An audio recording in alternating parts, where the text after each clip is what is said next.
The Caucasian people, who now are such masters and lords in the earth, had a very humble beginning due to a chastisement.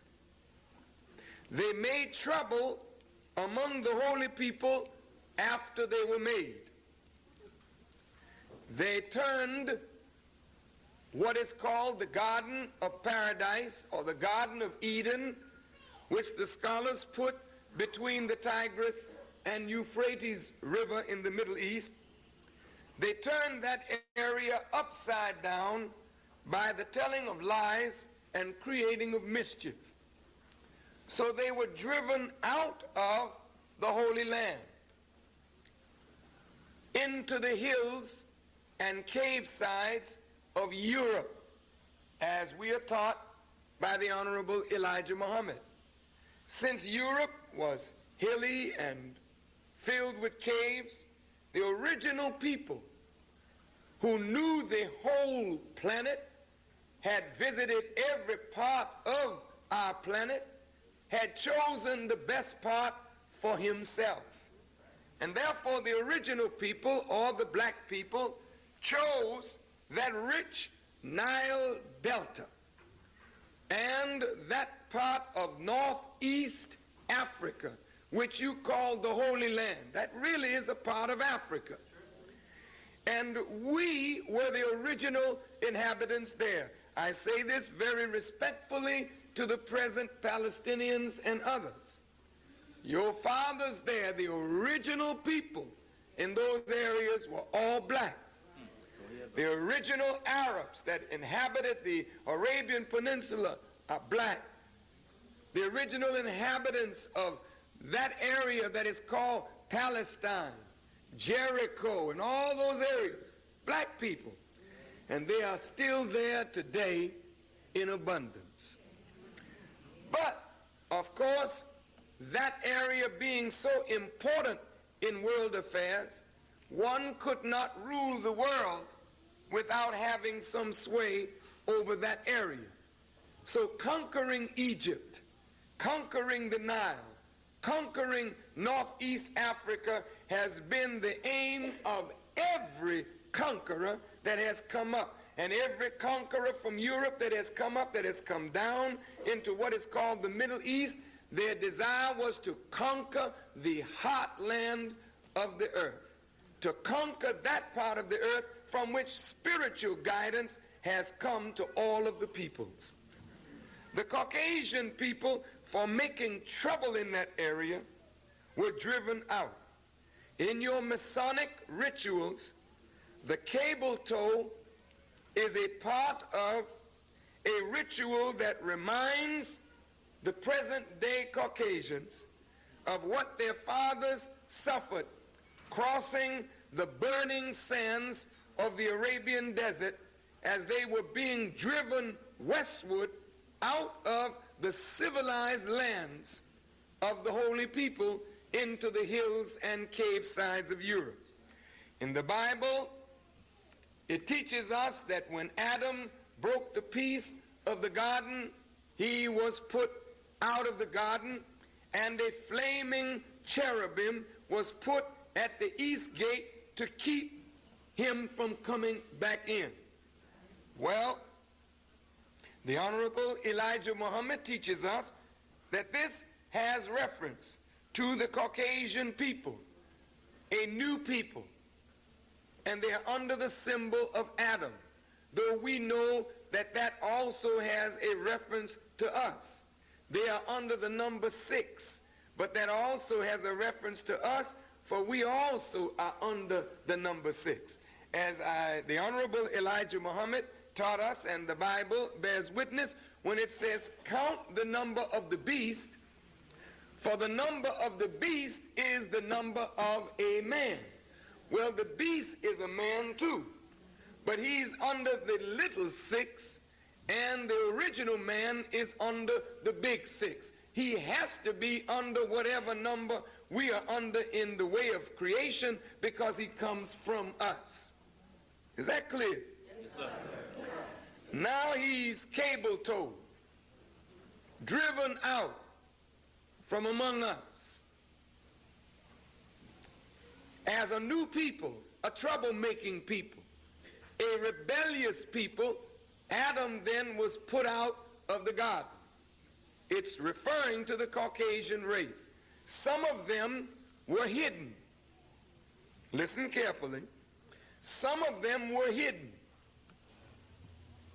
And as the lessons of the Honorable Elijah Muhammad teach us, we rounded up all that we could find, meaning that there were some that we could not find that were there. I'm talking about Caucasian people in the Middle East who grew up there under our way of life.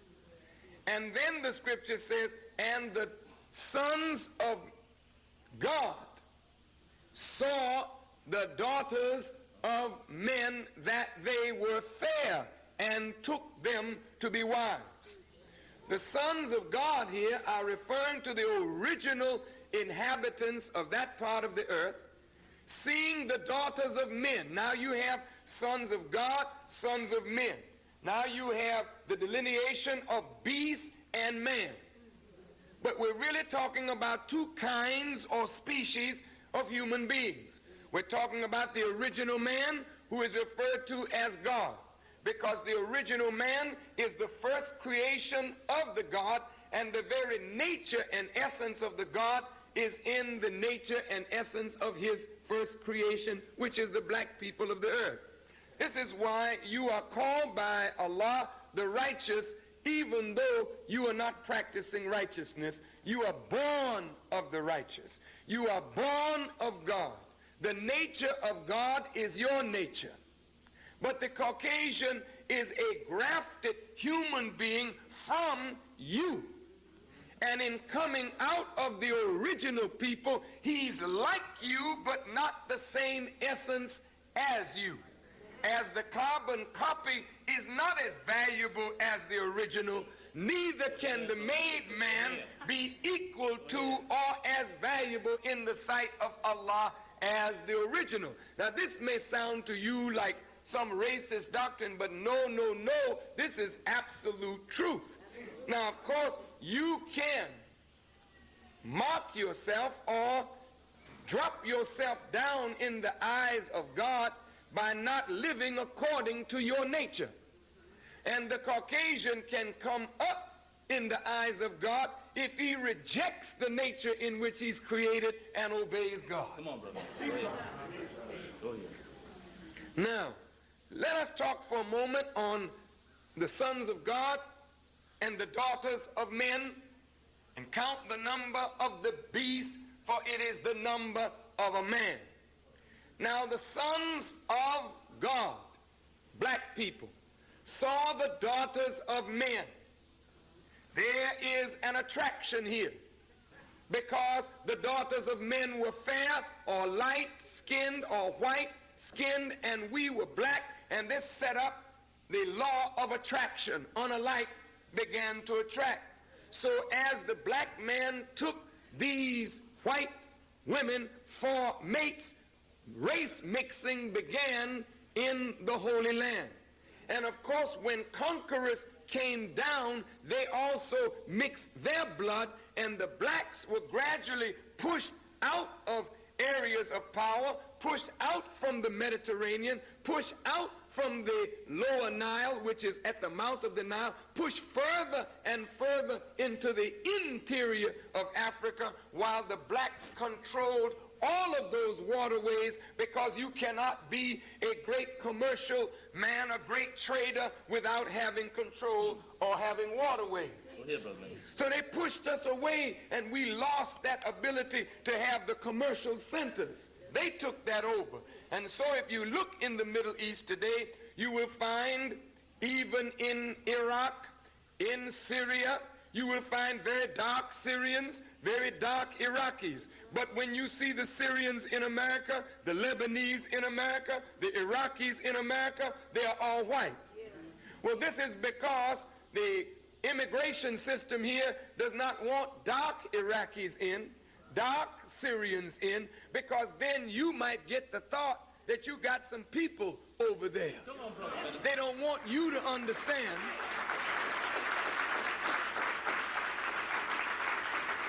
They don't want you to understand that you are an international and universal people. Okay, so the sons of God saw the daughters of men that they were fair. Now this is going on in the Holy Land among people that were left behind, and others were driven into the caves and hillsides of Europe.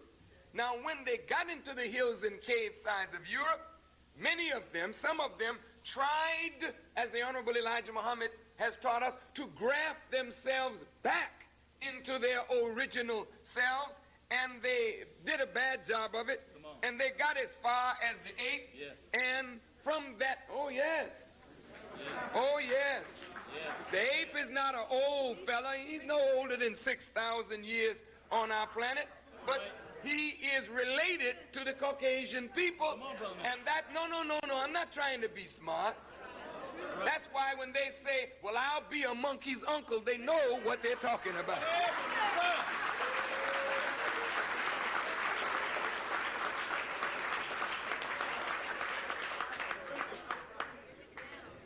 Go ahead, Brother Minister.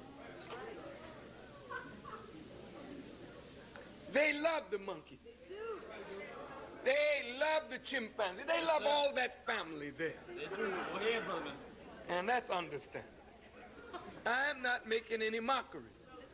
But Allah says in the Quran that those who rebel, he turned them into apes and swine.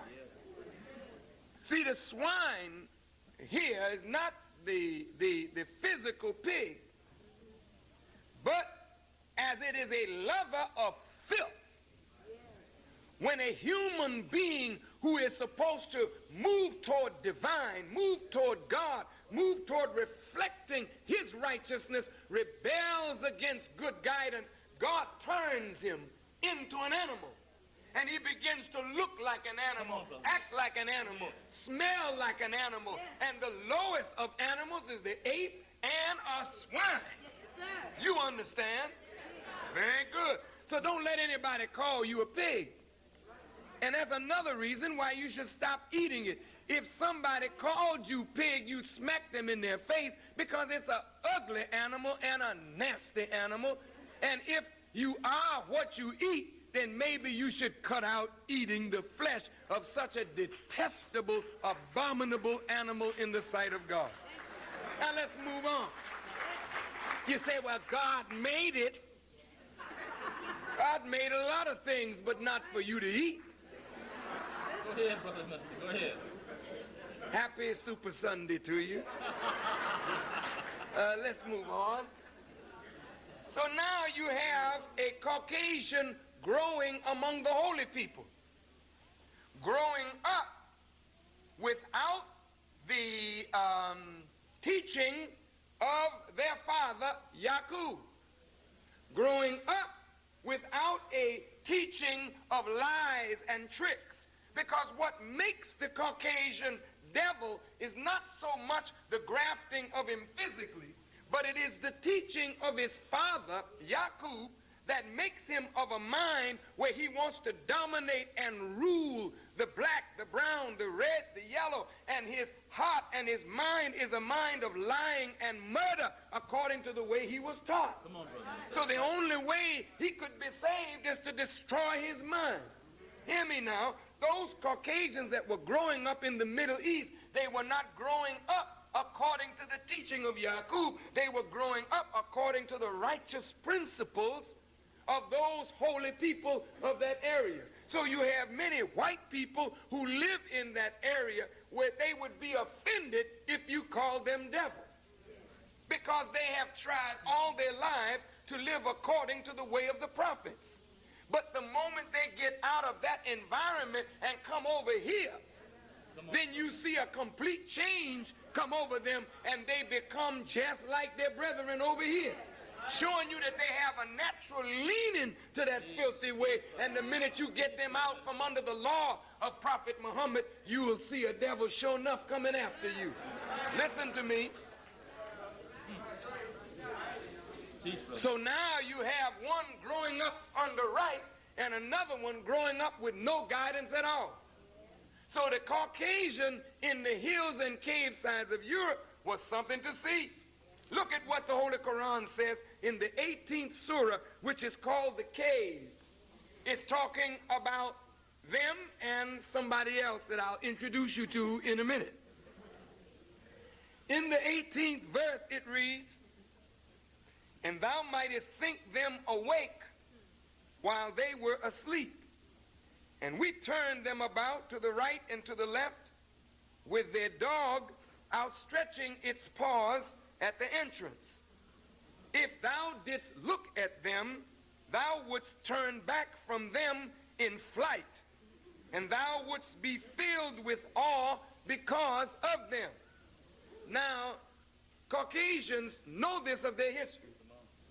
If you look at the Caucasians that lived in the hills and cave sides of Europe, if you could see them in the state that they were in, you would turn back in flight and run, and you would be filled with awe seeing human beings looking so terrifically animal-like. You had it in a movie that they made recently about fire, Quest for Fire. You saw them hardly making sounds. They didn't speak a language. Go ahead, Brother Minister. I'm not making mockery. But Allah took off of them the garments of the holy people when they were driven into the caves of Europe. The only thing they had with them was the language, and they lost that. Come on, Brother Minister. And their only friend was the dog. So today they say that man's best friend is a dog. Well, in that sense, yes. But when it comes to us, God's best friend is not dog. God's best friend is another God. But unfortunately, this man had fallen. And now only thing that befriended him was a dog. A friend of mine told me the other day that they moved, he's a friend of mine, he don't know it. He was on television, and they were asking him about the neighborhood that he moved into. And he moved into a white neighborhood, and they didn't want him in there. And he said he's trying to befriend his neighbors. He had a dog. And his white neighbor came into the yard and would not speak to black human beings, and petted the dog and walked out of the yard, leaving two human beings standing there in awe. But if you read the Quran, my dear brothers and sisters, you'd understand. Because as the Quran says of the righteous, where there are two of you, I am the third. Where there are three of you, I am the fourth. Where there are five of you, I am the sixth. Meaning that God is ever present with the righteous. In the 22nd verse of the 18th chapter, it says, some say they were three, and the fourth of them their dog. And others say five, the sixth of them their dog, making conjectures about the unseen. Now, meaning that some say seven, and the eighth of them their dog. Say, my Lord knows best their number. How many dogs there were and how many humans there were, Allah know. But the dog was present with him, and the dog is present with him now. Now. Think of a man and a woman living in a cave. The mouth of the cave facing north. The sun rises in the east and it sets in the west. And they are in a cave, huddled down, learning to make a little fire. But it's damp in the cave. It's dark in the cave. And they retreat in the cave. And if you've ever put a cast on your hand or a cast on your foot, and there is no light that can get to your hand, you grow an inordinate amount of hair on that hand or on that leg when you remove the cast. Right. But when they're in the dark and there's no light on them, then they began to grow an inordinate amount of hair. Hair covered their bodies. Hair covered their faces. They walked on their all fours so that their hands were like the animals with great strength in the hand, to move them along. Their only example was the animal. You've seen movies of people, that a child that lost a mother, and it was reared by the animals. So the sounds that the animals made, the child made. The movements that the animal made, the child made. I am telling you, beloved, without mockery, that this is the origin and humble beginning of the world rulers. Mr. Reagan's family. Do you understand? Mr. Gorbachev's family. Mr. Bush's family. You understand? Mr. Shimon Peres's family. All these world, Margaret Thatcher's family in London. Queen so-and-so and Princess Diana. You understand? They had a humble origin. They live in palaces today and call you nigger and don't want to be near you. But I'm telling you, they live with dogs. They did not know how to bury their dead. They did not know how to cook their food. Come on, brother minister. Go ahead. Come on, brother. They were drinking water out of the skulls and remains of their dead. The dead would die and they would not even bury their dead. So whenever one of human stature would look at something like that, they would run back in flight, in awe of what they were looking at. People who were unclean and filthy. Some of them even grew tails. Come on, brother. Yes, sir. I don't say this for mockery, and some are born with tails today. That's right. I have seen pictures of this. I say again, this knowledge is not coming to you for you to mock another human being. But this knowledge is coming to you so that white people who are proud and arrogant and forgot your origin in the world may be reminded that you once upon a time were nothing to speak of. Go ahead, brother. Yes, sir.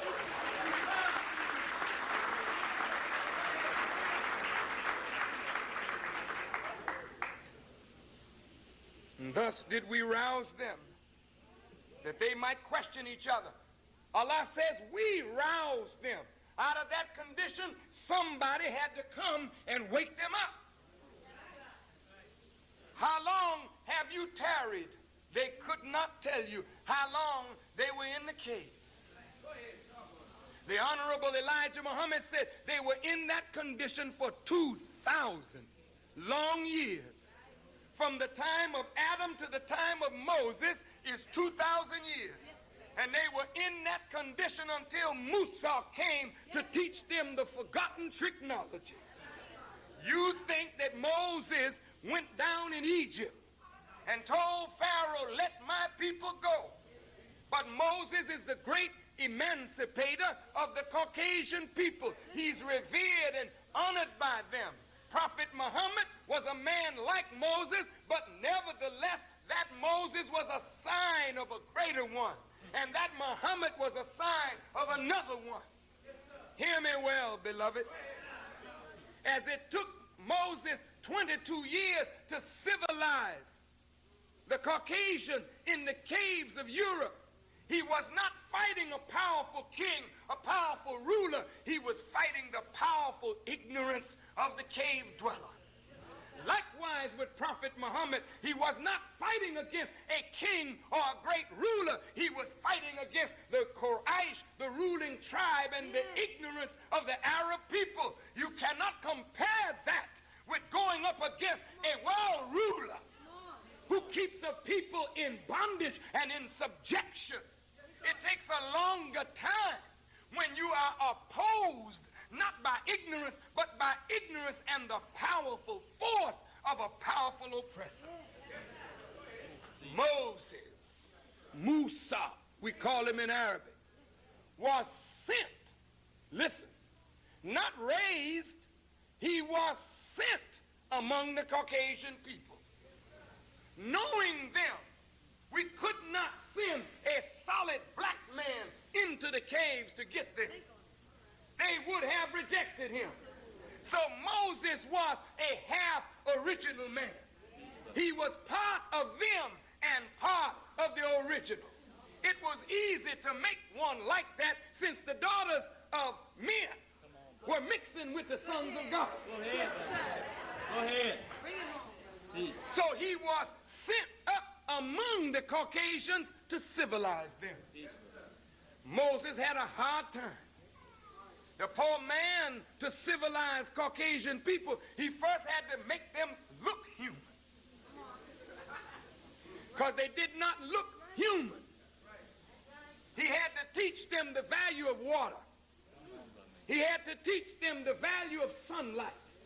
He had to teach them how to bury their dead and how to cook their food and the manners of civilized people. Listen to me, brothers and sisters. He had to get them up from squatting, from crawling, because when you crawl, you get wide in this area. You understand? Flat in this area. You understand what I'm talking about? When you stand them up, they're wide in here and flat back here and rounded in the shoulder. Moses had to give them a board, put it in their back to keep them straight. Come on, brother. And I have even read from their writers that when you come home and you're tired, one of the good things to do as a form of relaxation is to get down on the floor and crawl around. Not for you, it ain't, black man and woman. Go ahead, brother minister. Put a board in their back. Now you can imagine putting on a corset. Some of you have to do that.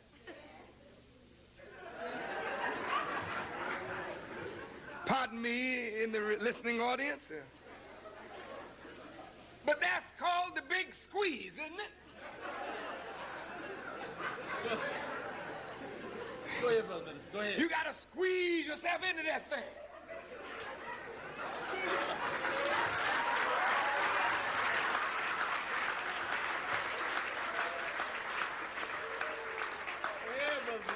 In the old days, you have to lace it up.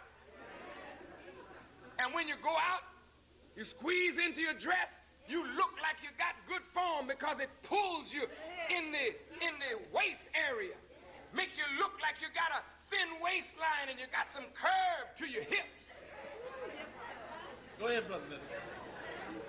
But you can't wait to get home. Or you can pull off that stuff. Moses had a hard job. Because in order for the Caucasian to rule, he had to come upright. He had to go among people who walked upright to deceive them into submitting to this new ruler that was on the planet. He had to be able to speak the language and know the customs of civilized people. Moses had a hard job. He used to have to sleep in a ring of fire. Because like the animals are afraid of fire, Moses had to keep fire around him because the savages would have killed him. A savage is a person that has lost the knowledge of himself and is living the life of a beast. So in the Genesis, he says that the sons of God saw the daughters of men. But in the book of Revelations, it says, count the number of the beast. For it is the number of a man. After living 2,000 years in the caves, he began to look like the beast, cohabit with the beast. This is their way. Leave them alone long enough, they will have sex relations with animals. Come on. This is something original people never do. Come on, that's right. That's right. Talk back to me if you know how. How dare you? How dare you call black people niggers and coons and shine today with a past like yours? How short is your memory?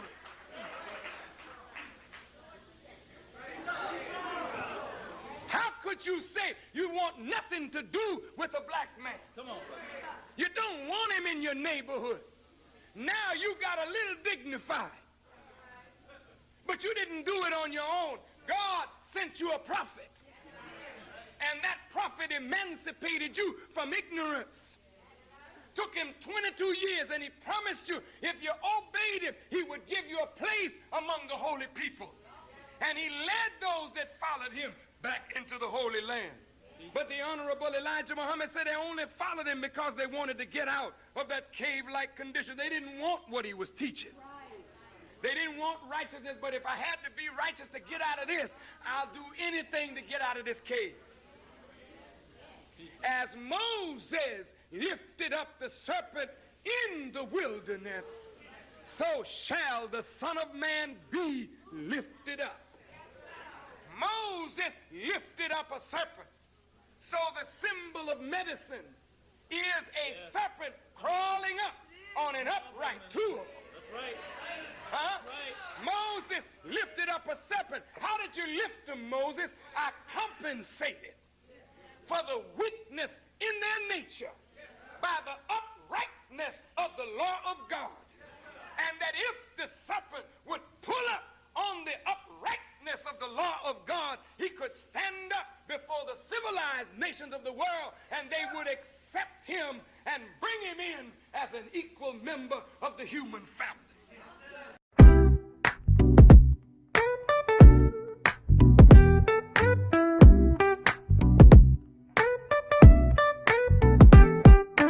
Every Thursday night the vibe is set. Brother Leo and Sister Claudia, you won't forget. They're bringing truth, they're bringing light. Tune in, let them spark your mind tonight. The Imagination Show. Oh, every Thursday let it flow. Oh, Brother Leo, Sister Claudia, in the glow. It's the place to be, you already know. They talk that talk, they walk the walk. Breaking it down, no need for small talk. Wisdom flying like the eagle's soar. You'll leave with more than you came here for. Open your heart, let your mind expand. Feel the rhythm, take a stand. The Imagination Show. Oh, every Thursday let it flow. Oh, Brother Leo, Sister Claudia, in the glow. It's the place to be, you already know. Open your heart, let your mind expand. Feel the rhythm, take a stand. The Imagination Show. Oh, every Thursday let it flow. Oh, Brother Leo, Sister Claudia, in the glow. It's the place to be, you already know. Soulful voices on the air, breaking barriers everywhere. Turn it up, don't let it fade. Thursday nights are tailor-made.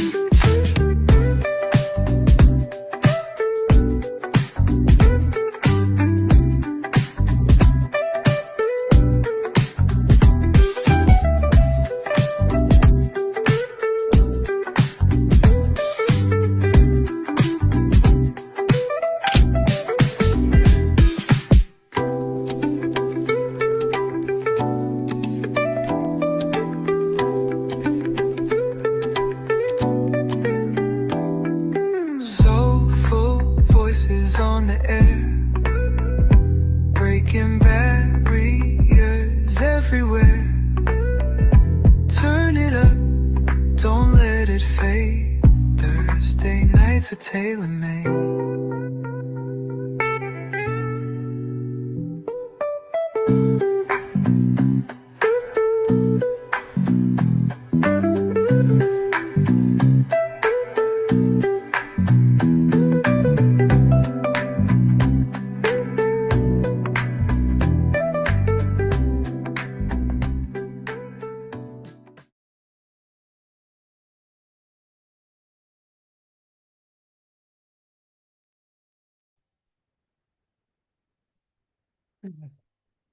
In the name of Allah, the Beneficent, the Most Merciful, I bear witness that there is no God but Allah, and I bear witness that Muhammad is his servant and messenger. I want to greet you, my dear beloved brothers and sisters in the Imagination family, in the greeting words of peace. We say it in Arabic. Assalamu alaikum. Walaikum salam, sir. Welcome, welcome, welcome, dear beloved family, to another episode of the Imagination Show. My name is Brother Leo Muhammad, and sitting alongside me is my beloved wife and friend, Sister Claudia Muhammad. In the name of Allah, the Beneficent, the Most Merciful, I bear witness that there is no God but Allah, and I bear witness that Muhammad is his messenger. I greet you all in the greeting words of peace of Assalamu alaikum. Wa alaikum salam, beloved. And welcome to another edition of the Imagination Show. Thank you so much for your time and tuning in wherever you are on the planet Earth. We thank Allah for you joining us this evening, this afternoon, this morning. So thank you once again. Praise be to Allah. Dear family, wow, time is just running. It feels like literally we just finished last week's show yesterday. The time is just really moving very, very rapidly. And it's very, I'm struggling sometimes to get the show together. But, I just pray to Allah continuously that He blesses us to really bring those subject matters to you that are of benefit to you. The idea of the Imagination Show is to really promote and infuse the idea within all of our minds that we can create for ourselves a better and different and new reality. Dear family, we do not have to settle for a world like this and think that there is nothing that we can do and we just got to cross our fingers and hope for the best. And no. We can take charge of our lives, and we can, through our own self-determination, we can determine a different outcome, a different outlook, a different future for ourselves and our children. That's right. And so, beloved, we want you to image a nation. We want you to employ that wonderful, powerful faculty of imagination, where if you can conceive it in your mind, you can bring it into reality. Dear family, what's the weather like outside? It's wet.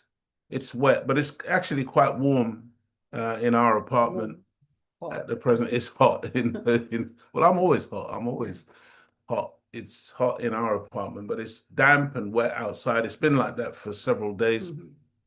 We are actually in the grip of winter. It's been pretty cold as well over some of the days.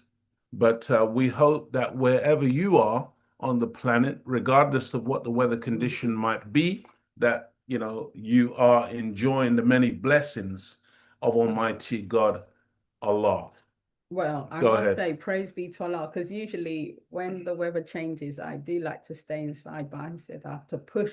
You've got to push through, because I feel like then I'm wasting these blessings that Allah, to have another day of life. Yes. Push through and make a change, because change won't come unless you work. Yeah. You have to keep pushing and pushing and pushing. And as you said, it's not going to become just like that. Yeah. There's no magic. No, there's no magic. And you have to sacrifice. And it will be uncomfortable, but it's worth it, because I think all people are at 100% dissatisfaction. 100%, because it's just not, it's not for us. It isn't, beloved. No. It really isn't. This world is a world that's been built. I mean, the physical labor of building it, actually, we did it. Yes. They used us for over 400 years. And then beyond the actual physical enslavement, we've been exploited and employed, at real cheap labor. Yes. In order to construct and build their world. So make no mistake about it.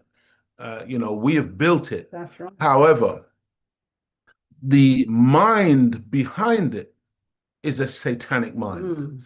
And, that is part of our subject this evening, because and I hope you were listening to the Honorable Minister Louis Farrakhan a few minutes ago, but you see, family, believe me, if you only just knew and accepted and believed that very foundational part of the teachings of the Most Honorable Elijah Muhammad, i.e., the making of the Caucasian. If you knew, understood, accepted, and believed, I mean, man, I'm telling you, your whole life changes immediately. That's how powerful that knowledge is when you actually understand who they are, and in turn, who you are, who we are, and who God is. You see, but unfortunately, there are too many of us who live our life in doubt and skepticism and fear, and we refuse to believe that God has come and that God has revealed these teachings to Black men, Black women, Black people. And this ultimately hurts us as a people because it stymies our potential to grow and to change and to bring in the reality that we all desire. And so, you know, as always, I would say to you on the Imagination show that the objective, the aim, it's a call to action, man. We want you to believe. And through that belief, we want you to empower yourself, and through your self-determination, become a person who has the ability to bring about the change that you want to see, not a person sitting around feeling victimized, feeling helpless.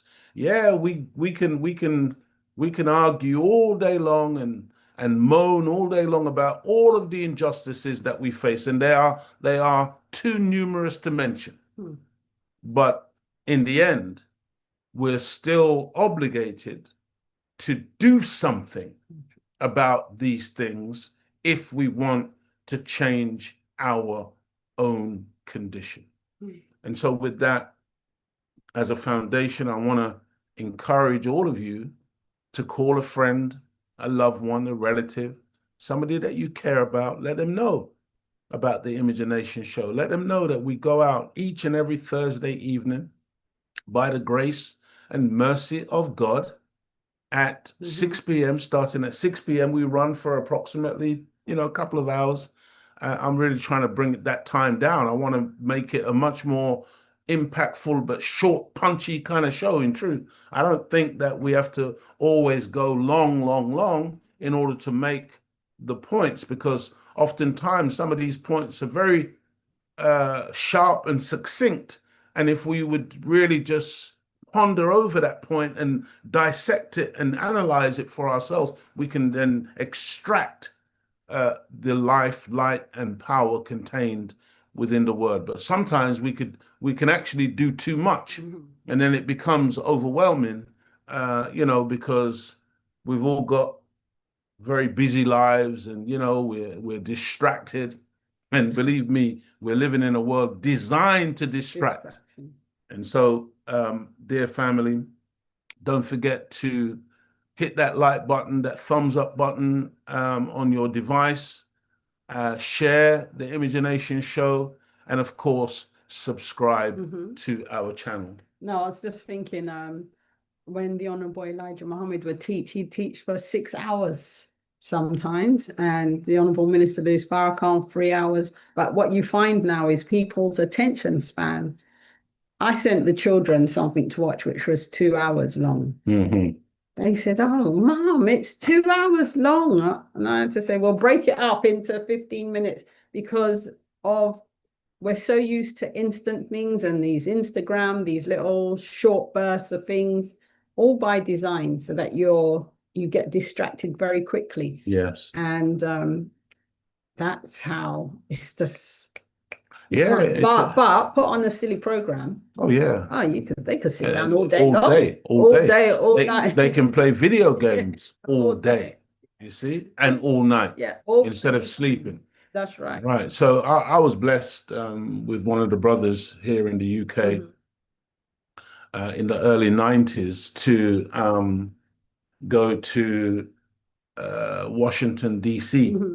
And we traveled with the believers from Mosque number 4 in Washington to North Carolina, I believe it was, not South Carolina, North Carolina, I believe it was, where the Honorable Minister Louis Farrakhan was speaking. And on that journey, there was a beautiful elder by the name of Brother Sharif. I can't remember his surname, but he told us that he was there during the time of the Most Honorable Elijah Muhammad, and how he was among several brothers on one occasion, one evening, when the Most Honorable Elijah Muhammad said to them, I'm going to teach you for about 6 hours.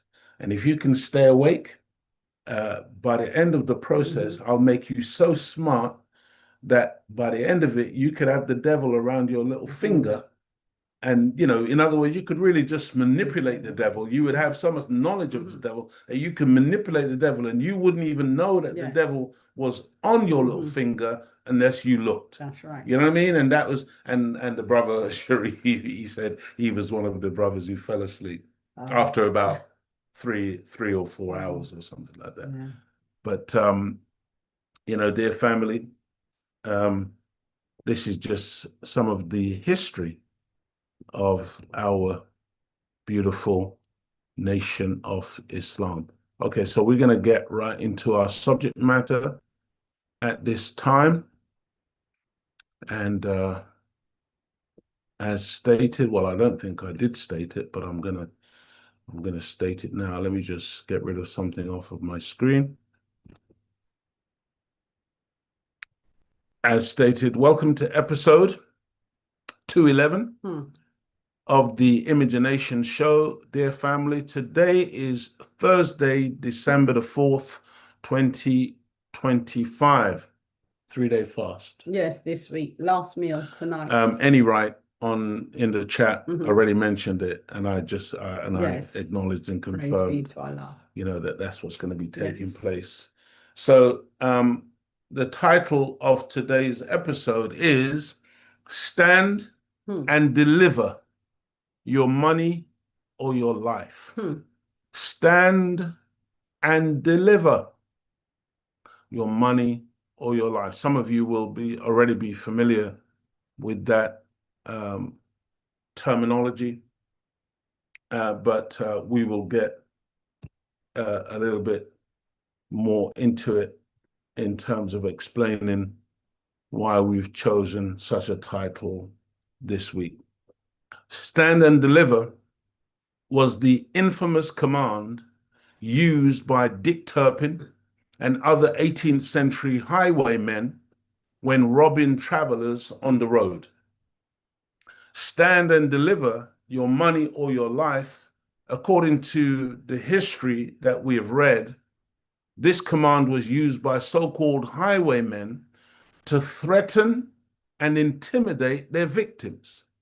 The phrase has been inextricably linked to the real or imagined Dick Turpin. Because, you know, I write these little passages like this because I'm telling you, man, I don't trust any aspect of this history that we learn in this world, because they're such liars that you have to say real or imagined, because you don't know genuinely what's true and what's false, because so much, dear family, I really want to emphasize this, so much of what we take to be actual facts today is so far removed from actual facts, so devoid of truth, that we make ourselves look like real fools by regurgitating and quoting back most of the stuff that we've learned in the Western educational system. I hope you understand what I'm saying, because so much of it is just absolute fake news, to use that term. The phrase has been inextricably linked to the real or imagined Dick Turpin due to his infamy as a highwayman in 18th century England. And, you know, uh, they depict this type of robbery in this fashion where literally, you know, these guys would come up on horseback. You would have travelers who may be walking down the road, and these people would approach on horses and point their muskets, their pistols at them and say, "Stand and deliver your money or your life." And it was a threat that meant, "Give me your valuables or you die." And they would kill people if they didn't hand over their valuables. You know, we see this depicted in some of these Western movies where, you know, when the Caucasian left England and left parts of Europe and went to that area of the world that we call today North America and set up his towns and places in that region while he was stealing the land and displacing the Native American people from the land, while he was killing, slaughtering the buffalo, and while he was doing, you know, his gold rush and looking for mineral wealth in the soil and doing all of these things. He also had outlaws and criminals who made it their business to stick stagecoaches up and stick up other travelers in order to rob them of their wares. So this is where that terminology comes from. Go ahead. Well, look how it's changed now. They're not even not asking you. They just take it on the electric bikes. They just snap. Yeah. Just take your things. Your phone. Yeah, your phone. They just ride up to you, take it from your hand. In shops now, they walk in, grab a rail, and walk out. They don't even run anymore. Look how times have changed. Yeah. And, you know, this type of robbery, this type of bold-faced theft, you know, some of the modern day equivalents that you see now is what they call like carjacking. Yes, yes. You know, where you could be sitting at the traffic lights. Yeah, the car. You know, and somebody opens your door and says, and either jumps in next to you with a knife or a gun or whatever, or they tell you to bail out of your own vehicle and they take your vehicle and drive off with it at gunpoint or whatever the case may be. My point is that, you know, even with us, Sister Claudia, you know, we never drive in our vehicle with the doors open. No.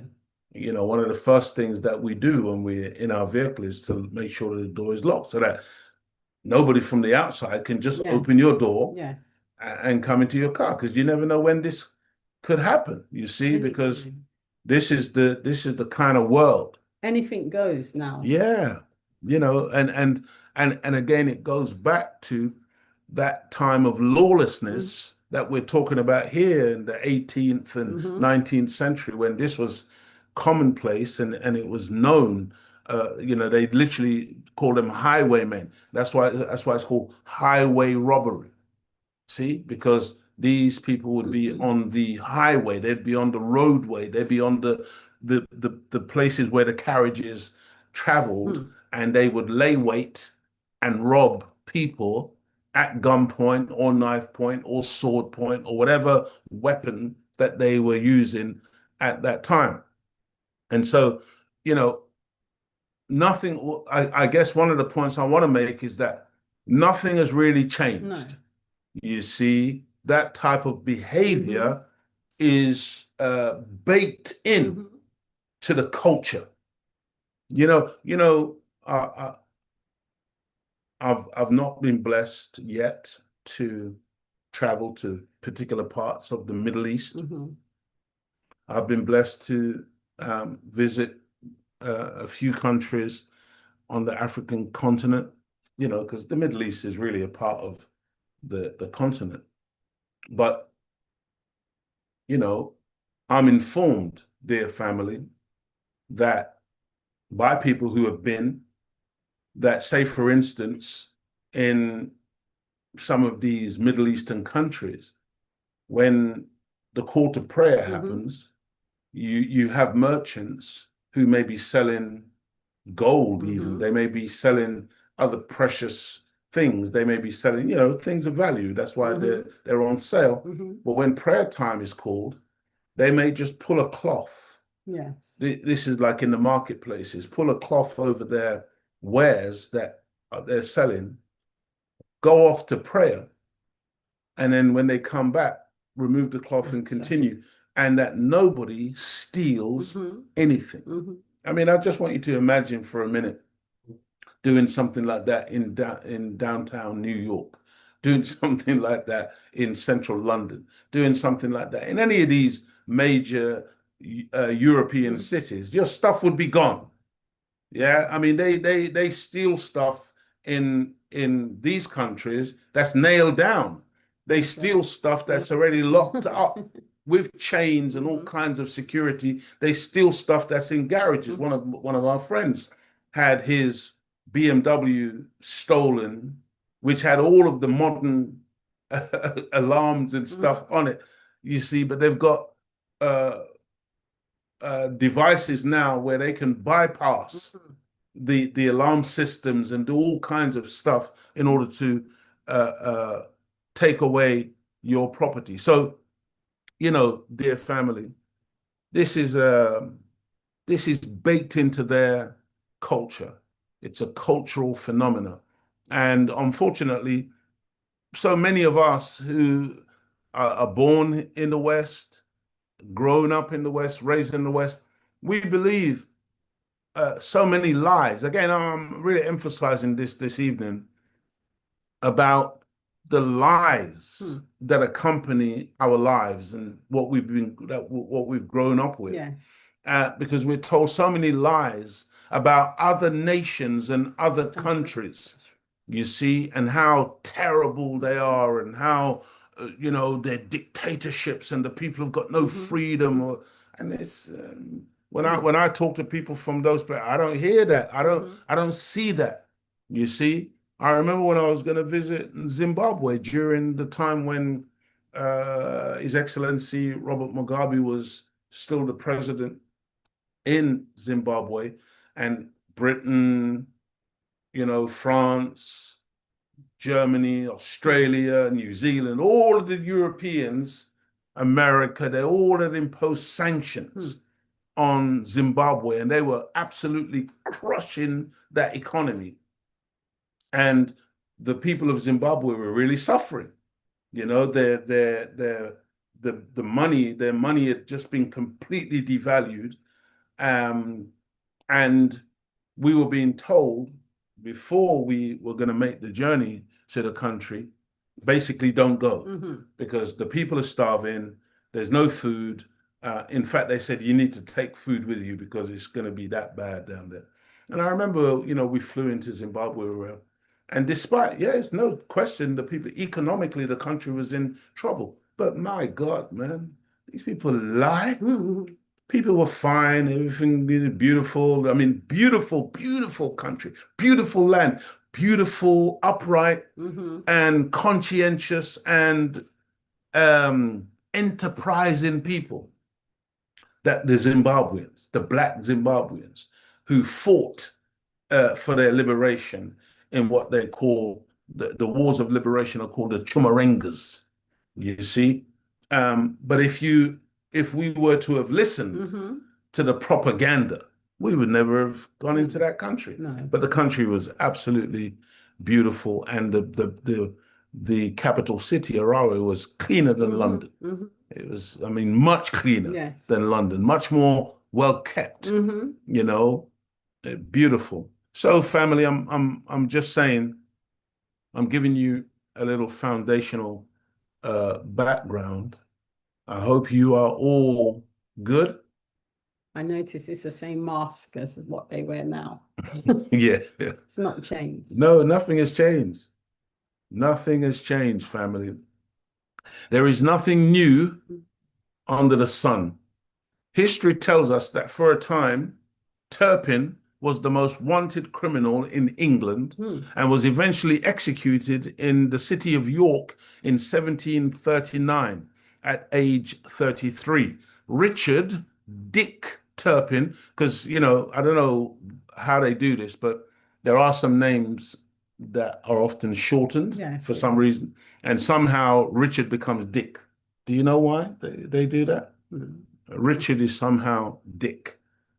So, that was the nickname Dick, but it's short for Richard. So Dick Turpin is often depicted, eulogized, and romanticized as an attractive rogue highwayman resembling the pop star Adam Ant. I don't know how many of you can remember Adam Ant. He actually did a song called Stand and Deliver. But the record shows us the reality of this Dick Turpin, that he was a violent poacher. This is somebody who just steals other people's property. He was a robber, murderer, and a horse thief who stole from both rich and poor. And I think in America, when there were again these so-called settlers, the first Europeans that went to colonize North America, I think horse theft was so serious that they would hang you for it.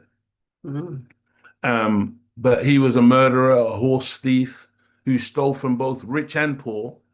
And in an infamous 1735 Earlsbury farm robbery, the Gregory gang, a gang Turpin belonged to, tortured their elderly male victim, forcing him to sit bare-buttocked on a lit fire while gang member Samuel Gregory raped the female servant.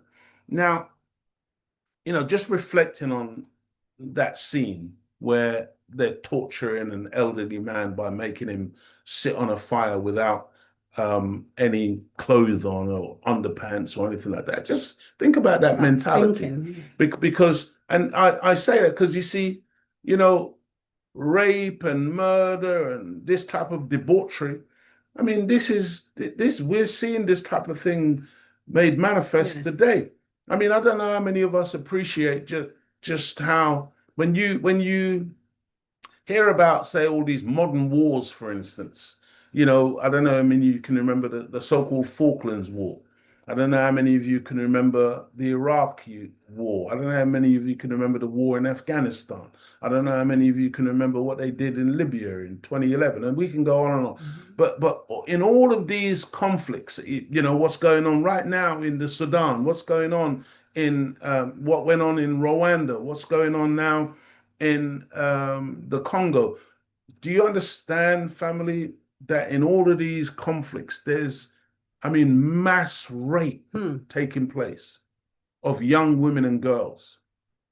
And in some cases, men being raped, with devices and things of this nature. I mean, really evil stuff, torture, because it's lawless behavior and activity. But this is not old and it's not new. It's a continuum of behavior by gangs, by so-called armies, and by individuals. These are the things that again have gone into making up the popular culture that we now, live within.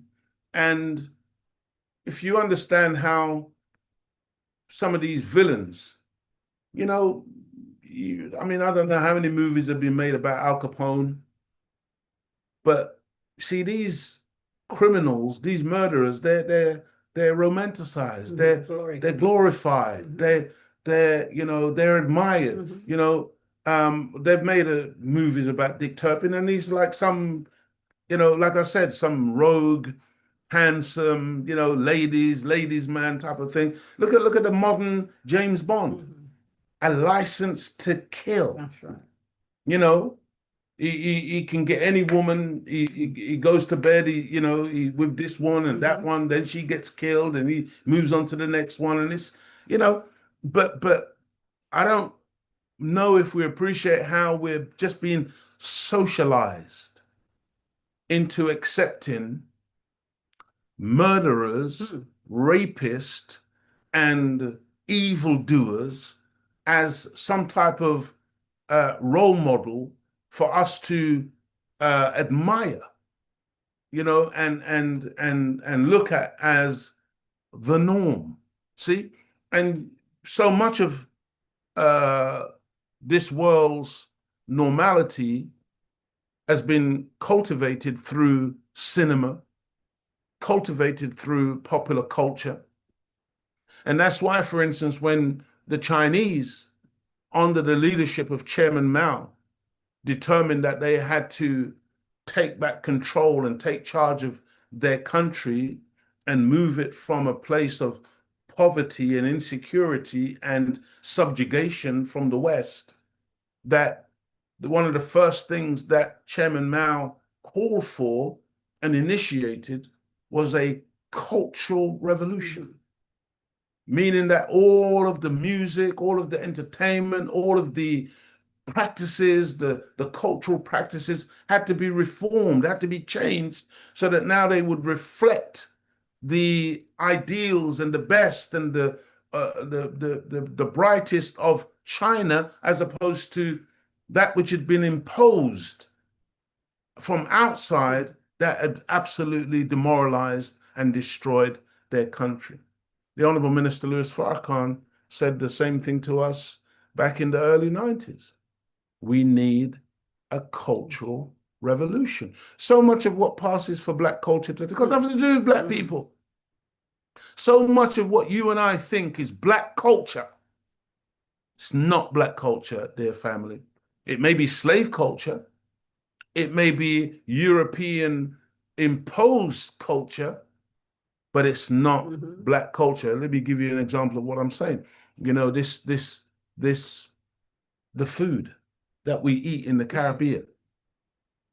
You know, I was in the. Were you there? You were in the meat shop with me the other day. Yes.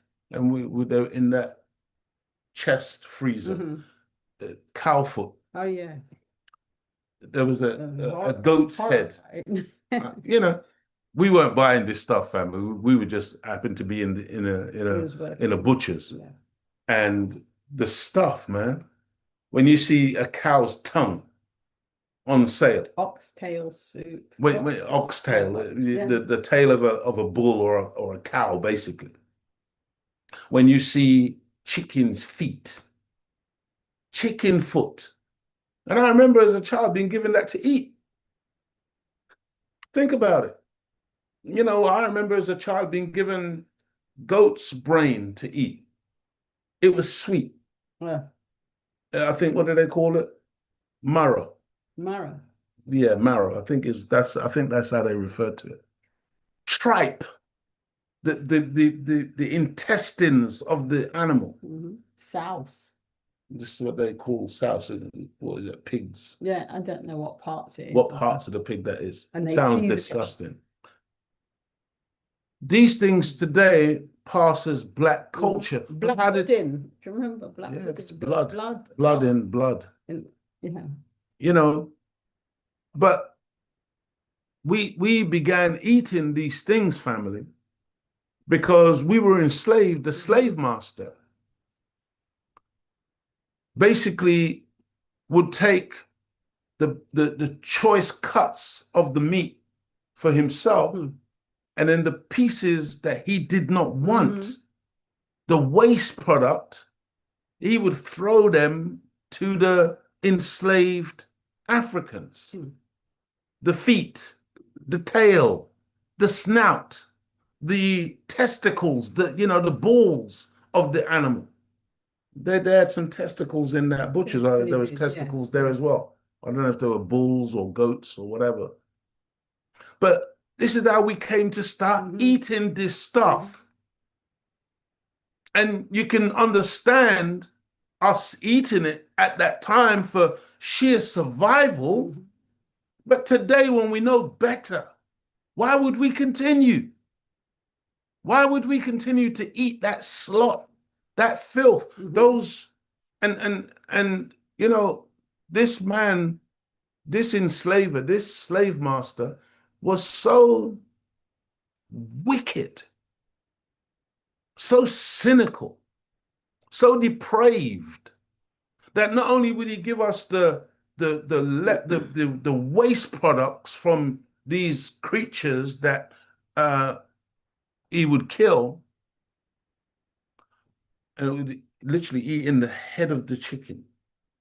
But he would first wait until this discarded meat was putrefying, rotting. Then he would give it to us. And through the majesty and the ingenuity of the black woman in particular, but black people in general, coming from high civilizations in Africa. Because again, man, we haven't got time, but this idea that they found us in Africa with a bone in our nose, swinging through a tree. Please, family, that's just such nonsense. Why would you take a savage who's swinging through the trees with a bone and put him in your kitchen to cook your food? Because we cook the food on the plantations, man. We did the dinner service because you took a highly sophisticated people out who knew about seasoning. And in order to disguise the stench and the putrefying flesh that they would give to us, we would employ that seasoning. And oftentimes the seasoning would involve a lot of pepper. This is where all this jerk and pepper and everything comes from that you see in the Caribbean, because we knew how to make the thing at least taste well. Cook it and cook it well. None of this make mine rare.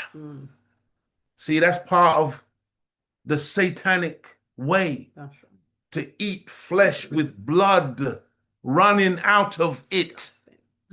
I mean, honestly, I'm not even. I don't want to go too far because I'm actually getting off the subject. But go ahead. This is the Bear Witness. I'm actually getting angry just thinking about it. Go ahead. So this is How to Eat to Live, Book 2, Chapter 4, Live Long. What fool is there who does not want to live?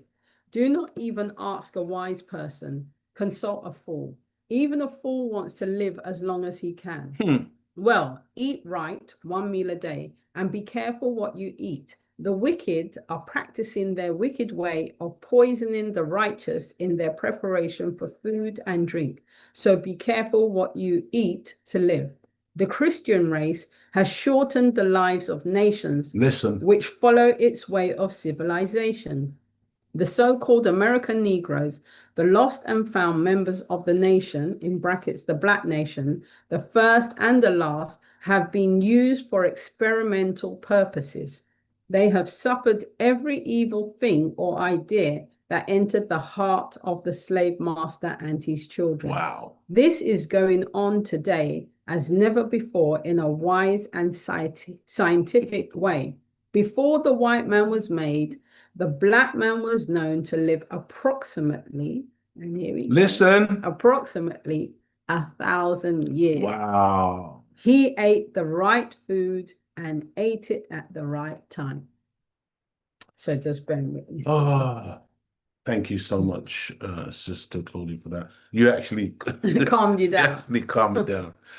You actually calmed me down a little bit, Honestly, man, it's I'm gonna say what I said again, family, if you only that little 30 minutes of the Honorable Minister Louis Farrakhan at the beginning, if you only knew that, but you accepted it and believed it and then walked. Live it.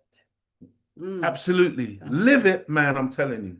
Your life would change. Absolutely. You see, because this is how powerful truth is.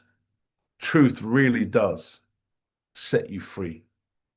Dear family, an individual called Ben East wrote in the Telegraph on the 13th of November, 2025, the following: how Britain became a surveillance state. He wrote, with one camera, listen, with one camera for every 10 people. Now, there's approximately 65 million people in the UK. Approximately. That's around the 65 million mark. the Caucasians are crying and complaining because it may be getting closer to 70 million, and many of them have got black faces like this, or brown faces, or yellow faces, and they're not very happy that Britain appears to be changing. That's another story, another subject for another day. He says, with one camera for every 10 people, imagine that amount of cameras. I want you to think 65 million people. And he's saying here, and to me, that even sounds like an under count. One camera for every 10 people, and facial recognition on the rise. Big Brother as the nation firmly in its sights, but at what cost? And I was listening today. There's a debate right now in the UK raging about facial recognition technology and the elimination of jury trials and the manipulation of surveillance, and how they want to digitize everybody's identity and so on and so forth. This is what's being discussed right now because the government is determined that everybody must be monitored, everybody must be surveilled, everybody must be logged, everybody must be able to, they must know every single facet of your life. This is where this is going. And that's why I literally wrote here on the top, we are way past Orwell's 1994, because George Orwell wrote that book, and they eventually made it into a movie. 1984, it was called, by George Orwell. What's going on today, beloved, in 2025 makes 1984 look like a kindergarten party. It's gone way beyond the surveillance state. You see this blue eye here, and this camera looking at the so-called British Isles. I mean, this is a surveillance state. Big Brother is watching and listening to everybody. What did the Honourable Minister Louis Farrakhan call them? The international snooper. International snooper. I mean, I could go into so much and talk about so much in terms of what's been revealed over the last several years about their spying and their data mining all over the globe, and just basically getting information on people. And these people are not collecting your data and your information for any good purposes. These people are all about control, you see, and they want to stay in power. They want to stay in rulership. And so this is what this is all about, dear family. We are indeed, we are living in a police state. Make no mistake about it. There's no question about it. I was listening to the radio today, they're having their debates, and the presenters are like, literally mocking. They were playing music from, the popular television show. I don't even know if it's still on, but I know that it used to come on back in the day, called Big Brother, where all the people would be in a house and everything monitored. I mean, when that first came out, man, I said to myself, my God, where are we going? You could see how people have been so dumbed down. That's right. That now you're going to watch a show where you're going to watch people in a house brushing their teeth, going to bed, arguing about nonsense, and you might even be watching people sleeping. Yeah. But this is this level of voyeurism, and what they were doing with shows like Big Brother. And listen, just the fact of calling it Big Brother, like they're just mocking, really. But with shows like that, what they were doing again was to just see how far they can go, just see how dumb they've made the masses, whether the masses would tune in by their millions to things like this and get excited, and who's going to survive in the house, and get all nervous about who's going to be eliminated and all this, or when they get called into a room to be, honestly, family. And when I was listening to the radio today, and these, presenters debating, because I listened to the radio show I was listening to, is a phone in, calling where the public calls in. And my God, man, he was just mocking the people, just mocking them, just throwing up all these straw man arguments or whatever. Yes. And the people getting upset and saying, but can't you see, this is bad, it's not good, the government shouldn't have this kind of power and whatever. And this guy was just, mocking them, basically, gatekeeping them, gaslighting them. But the point is that even the radio today, what was clear to me was that, again, it was one of those fishing expeditions by the presenters, because they want to see what level of consciousness is out in the public. Do people realize, do people know that this is, total and utter government overreach, and that, the surveillance state, the police state is absolutely here? Because even, family, these things, when you hear them talking about, oh, they want to introduce this new draconian law and this new surveillance system and this new technology, let me tell you something. By the time you're hearing about it, it's already 10, 15, 20 years old. Hear me well. As a public, the masses, we are being played, family. We're being played. The level of surveillance has gone beyond. It's gone beyond anything you could even begin to imagine today. You think myself and Sister Claudia, we're here right now. You think we're under any illusion that these people are not listening to every single thing, that they know exactly what we're saying, what we do, whatever? But I'm going to come to this point. See, if you're a person who is afraid, you've already lost. You've already succumbed. They've already got you, man. See, this ain't a day for cowards. And this ain't a day for having more belief in Satan than we do in God. The omnipotency, the omnipresence, the all-powerful Satan. Nah, man, Satan is a punk. Satan is a punk compared to God. See? But we've got to be very clear who it is that we fear. Honestly, go ahead. Well, Sister as the Claudia. Holy Quran says, I, Allah, am the best knower, the seer. Sees everything. Nothing passes Allah.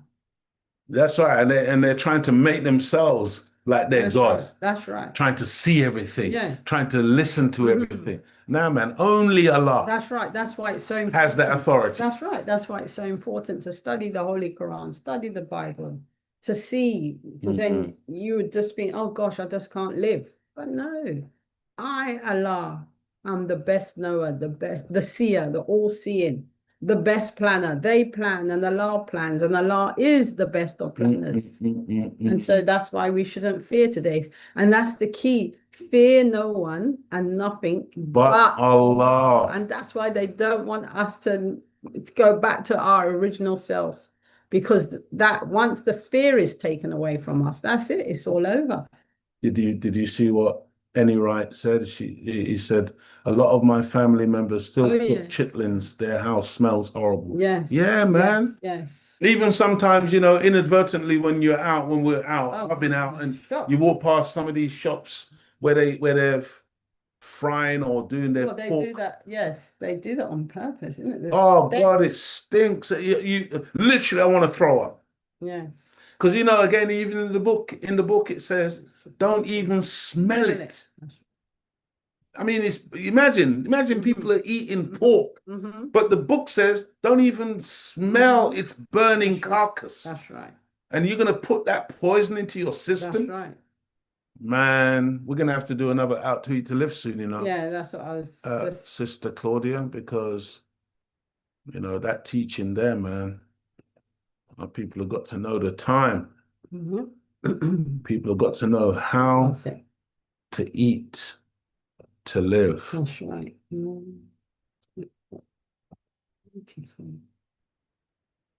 Okay. Why is this not?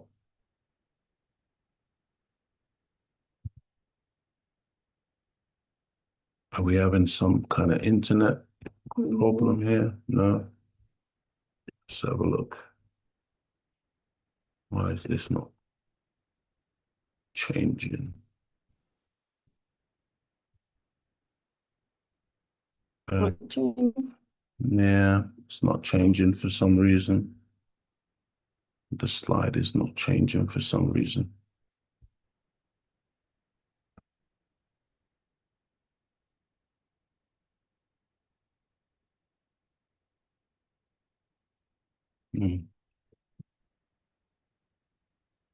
Well, apologies, family. Just have a look, see what's going on.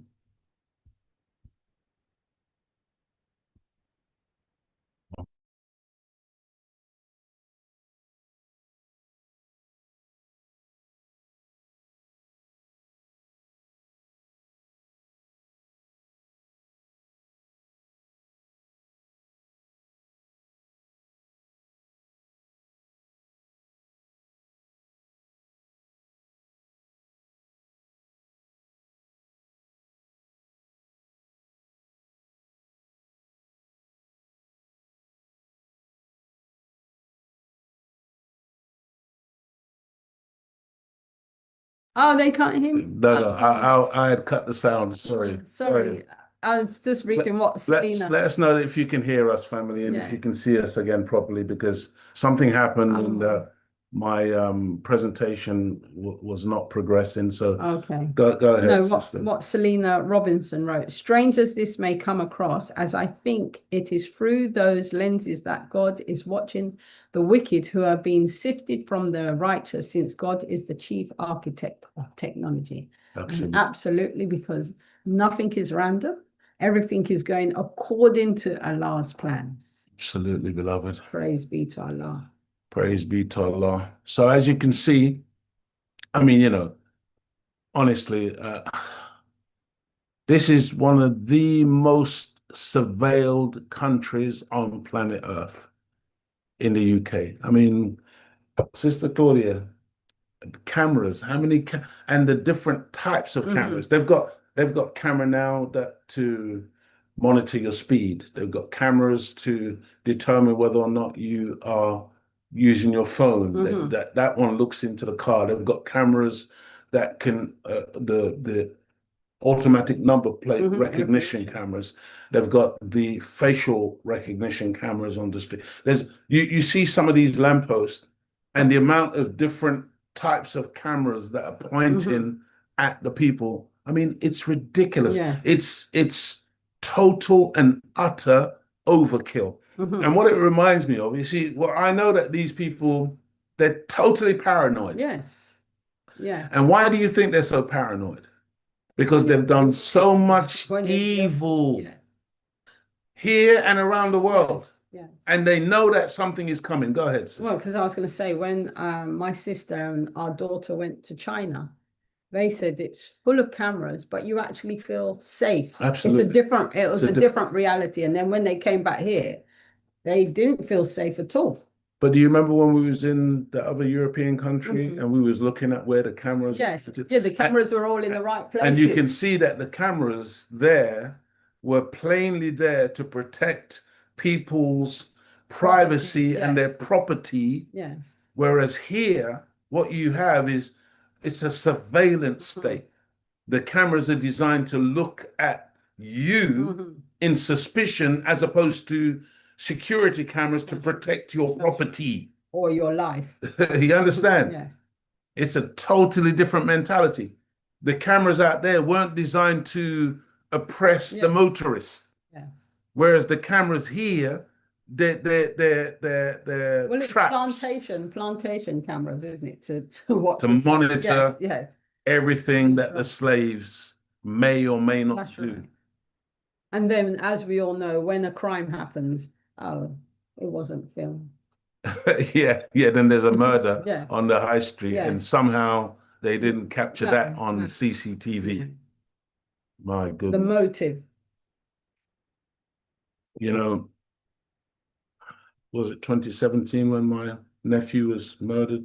Is it 20? My nephew was murdered, Yeah. 14 years old. Somebody went up behind him and shot him in his head with a shotgun. And then they made their escape in a silver Land Rover. That's a big car. Mm-hmm. Caught on CCTV going down the road. And the police want us to believe that they have never, ever found that vehicle. In a surveilled city like no other. See, so they, they see and they find and they whatever they want to find. That's right.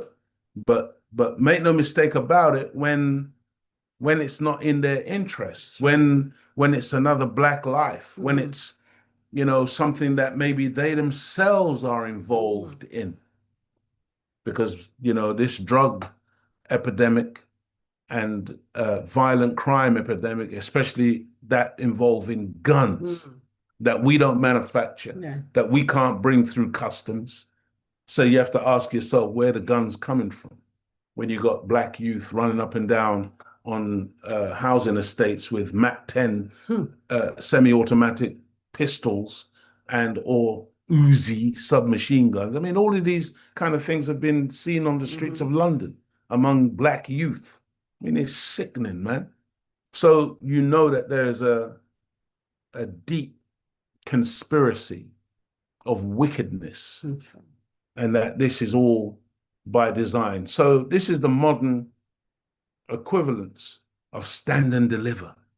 Your money, see, because all of this, dear family, is about collecting revenue, taking money out of the pockets of the people. I mean, my God, this is this surveillance that it earns money. Understand this. This ain't no, we're just looking because we haven't got nothing better to do. No. There's penalties that come with being caught on their cameras, you see? And in particular and specifically, the thing that they're looking at the most and that they are scrutinizing and penalizing the most are the motorists. When you're trying to get from A to B, going about your business, man. In the UK, in London, boy, that's a task and a half. That is a task and a half, dear family, just to get from A to B without being caught on some type of surveillance device, which is then going to penalize you. Whether we are aware or not, we are mostly being governed by the emotion called fear. We touched on this a minute ago. According to a dictionary definition, fear is an unpleasant emotion or thought that you have when you are frightened or worried by something dangerous, painful, or bad that is happening or might happen. That's just one of the dictionary definitions. I prefer the definition that says fear, F-E-A-R, false evidence appearing real. That's the one I like. You see, family, because all of this stuff, the surveillance, the monitoring, and then what comes from that is you've got to pay a fixed penalty fine. It's not an accident that it's called fixed. Have you ever heard about a fixed fight? When something is manipulated in such a way that, the outcome is already predetermined. This is something that's been fixed in order to extricate monies from people. The whole monitoring system has been fixed in such a way that you can't really escape it. And the only way for you to escape it is essentially to be like a little church mouse in all of your activities when you're out. I mean, now they've got zones all over London where the speed limit is 20 miles an hour. You could, the children always say, let me get out and walk. 20 miles an hour. And you're just crawling along. You got things to do. You got places to go. And the amount of time that you have to spend on the road now, instead of getting to your destination and getting on with your business, it's like you're just loitering on the roads by design. To make you frustrated. My God, man. I mean, it's a really incredible thing that the devil does, and how he manipulates the people in such a way that there are tens of millions of people, oh, well, they just accept it, like, and the fines keep coming through the door. You go 5 miles an hour over the speed limit, bang, a camera flashes, and that's it, you're caught.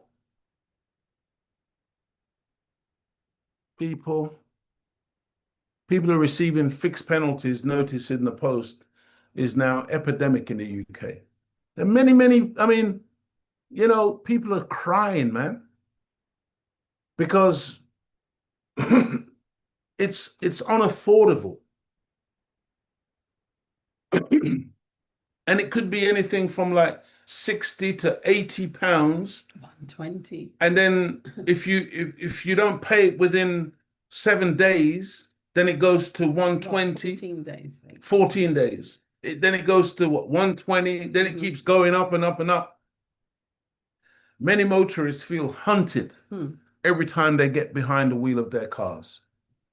Yeah, it's literally like, you're running a gauntlet, and you have to, you're driving scared. And you see, this is the thing I'm trying to get across. I don't like to, no, I don't want you to make me afraid. Don't I can't drive scared. I'm going to do my business. I'm trying to live my life, but you're creating an environment and a trap whereby people can't function normally. This is, again, by design. Go ahead. No, what I was going to say, because we also have this conversation, I see it as you have to be very cautious, not fearful. Some people may be fearful, but you have to watch, a lot of people are very fearful. But you have to watch these traps that they set for us. Do you see what I mean? When you're driving, you have to look at what are they saying? Yeah, and you're right. And people do, and you do. But I mean, it's like they will have things, they will have a road, a street, where there's a little section where you can park, where it's the signs say, you can park by paying X amount for this particular time or whatever.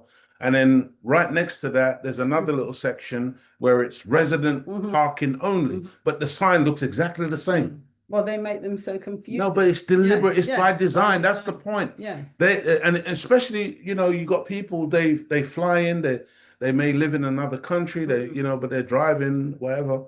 Because I never forget this.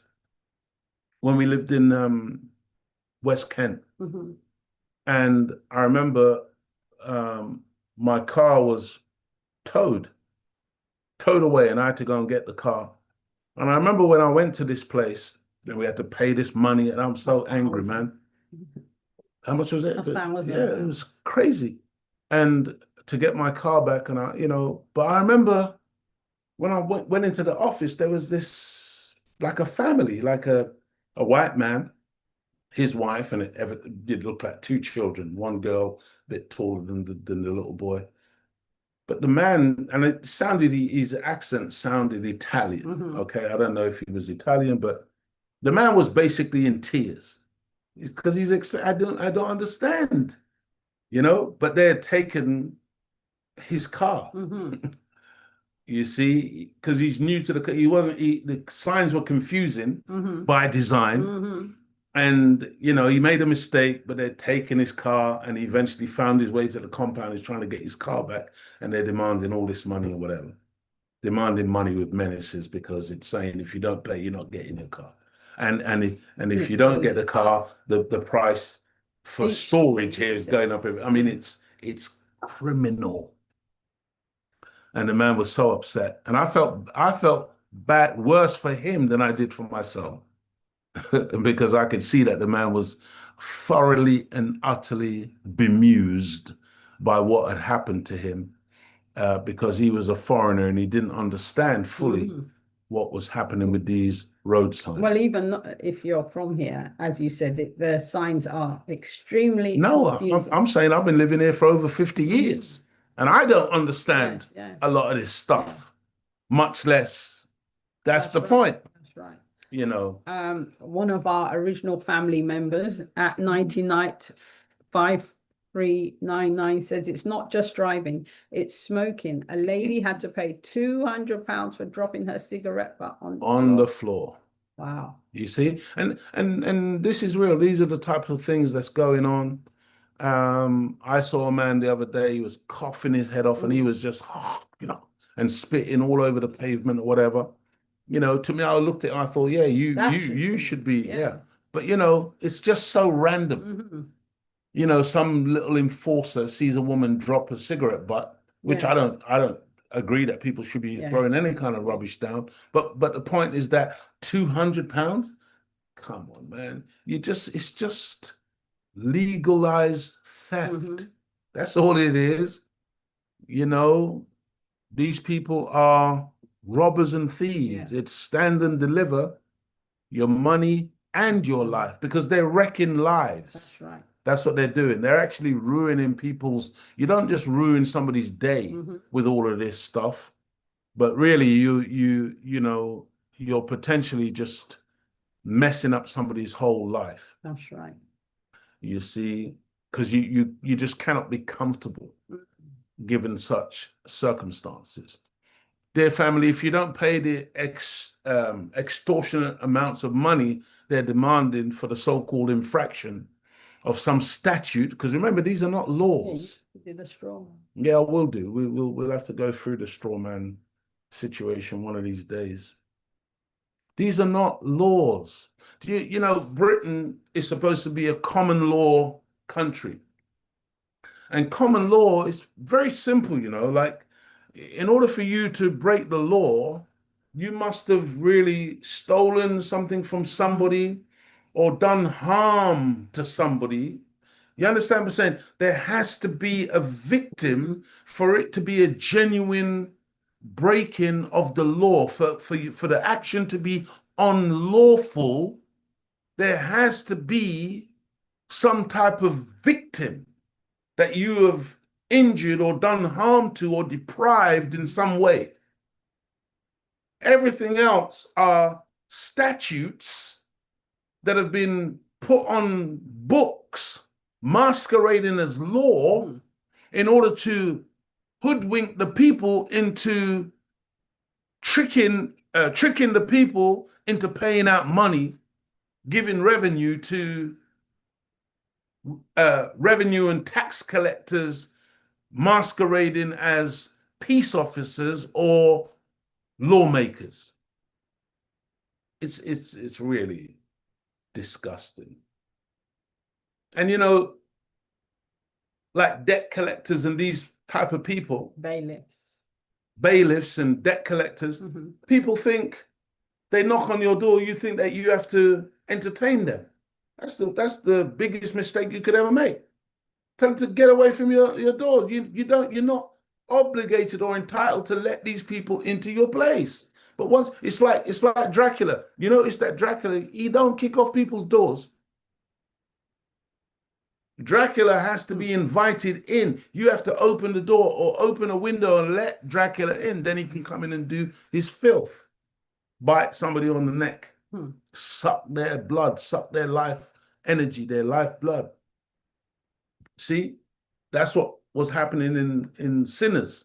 They couldn't come in unless they were invited in. See?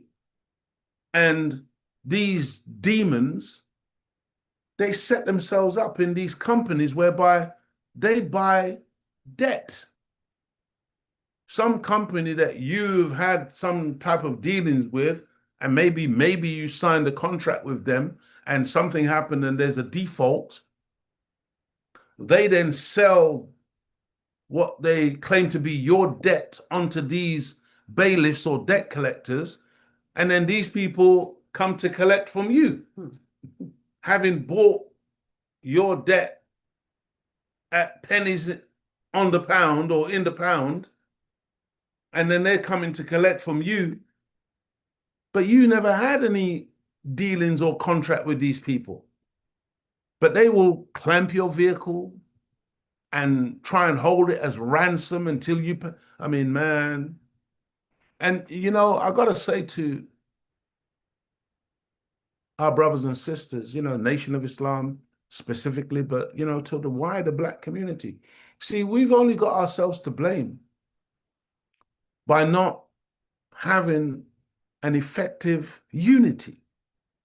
See, because if we were a unified community, a unified body of people, man, I'm telling you, you can resist this devil. You can stand up to this type of tyranny and force them to back off. But as long as we are a people who are, you know, into this individualism, which has been promoted by the satanic mind, I'm all right, Jack, I've got mine, you get yours. That's the mentality that they feed, and many of us have adopted it. And then we're looking for the Black community's help when we get into trouble. But we you know, when we feel like we're doing well and everything is going nice, and we got white neighbors and we got our white friends and we got our white girlfriend and we got our white boyfriend, then we don't need other Black people. But as soon as we get into trouble now, then all of a sudden, O.J. Simpson, we need Black people. And so, you know, family, we really have to unify. That's right. We must come together, because in unity, there's tremendous strength. That's right. We have strength. We're strong people, man. And we can say to the devil, back off, go away. In unity. But individuals, no, man, you get picked off. You know, you don't stand a chance. If you don't pay the extortionate amount of money they're demanding for the so-called infraction of some statute they've concocted, seatbelts, that's a fine. Touching your phone, that's a fine. Parking in the wrong place, that's a fine. Speeding, that's a fine. Idling, that's where you sit in your car with the engine running. You can get fined for that. U-turning. If you turn around, you're going in the wrong direction, you realize, oh my God, if you turn in the wrong place, that's a fine. Stopping in the wrong place. I remember I let a sister off near the station one time. Outside the station. Next thing, I've got something in the post. Oh, you stopped outside the station. I mean, honestly, man, I'm telling you, my blood. You know, I think my blood pressure is pretty good, but I'm telling you, man, I see a red mist comes, you know, with me. Because I'm thinking, Sister Lorna, why are these people? Because I know what's going on. You see, that's the point. I'm not sort of thinking, oh man, why did I do that? How did I mess up? Oh my goodness. I'm thinking, you demon. Satan. Because you're trying to rip me off. You're a thief. You're a highway robber. You're saying stand and deliver your money or your life. That's what you're doing, devil. My God, man. Stop him. The box junction. Oh, God almighty. And, you know, because, you know, I'm sure some of you will be familiar, sometimes at crossroads, big junctions, they may have like a yellow painted box with zigzags type of thing, and you're not supposed to stop in that, okay? Yeah, sometimes you can go into it if you're turning right, but generally you don't stop in the box. And of course, it kind of makes sense in terms of traffic control or whatever. But then sometimes you could be making your way across that box and the car in front of you stops, and then the back end of your car may be a little bit in the box. You're getting a fine. You're not interfering with anything. That's right. People are demons, man. Speeding, idling, U-turning, stopping, dropping off, loading. You know, I mean, I wear many hats, family.